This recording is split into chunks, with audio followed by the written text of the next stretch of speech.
Hey, so 12 Angry Men. Why was it 12 Angry Men on the jury in the 1957 movie and no women were included? This is something that I cut out of my deep dive on 12 Angry Men that is coming out really soon. I just recorded it yesterday. I'm editing it this week and I'm excited for it to drop. So subscribe so you can see it as soon as it does. But this question, why no women? Now, the movie was in 1957. It was created for a teleplay, which is like a recorded play for TV in 54. So it was actually written before that. So the actual script was written in the early 50s. Now, was it legal in New York, where this took place, for women to be on the jury?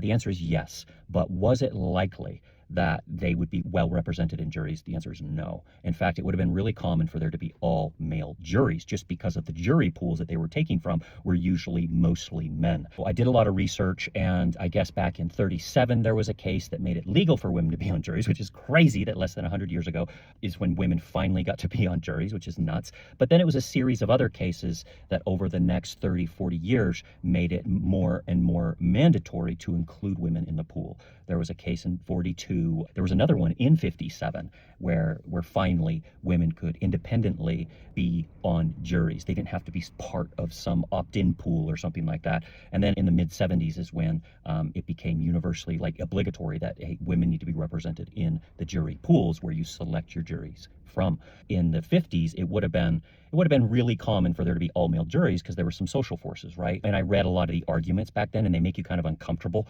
But obviously some of the arguments were that women needed to stay in the home, that they would have been too emotional. But then also it was interesting, there were some counter arguments even that women were actually really good at detecting lies because they're used to raising their kids. And so they're used to dealing with little liars. So some really uncomfortable arguments that you hear back in that time going on. And it was actually part of the language at the time that a jury was to be 12 men from the community. So even in their language, the ideal was 12 honorable men from the community. So these all contributed to that. But also because this is a murder case in 12 Angry Men, it would have even been less likely that women would have been chosen for the jury because the idea that women shouldn't be exposed to these gruesome things. And so we'll have this dealt with by the men. So when you consider all of these factors, the gradual legal kind of flowering of women's rights over 30 or 40 years, and then the social changes, the selection of women onto those juries, being more rare, it would have been really common for there to be, for a murder case in New York in the 50s, an all-male jury. So anyway, there you have it. That didn't make the cut, but watch for my full deep dive here coming out real soon,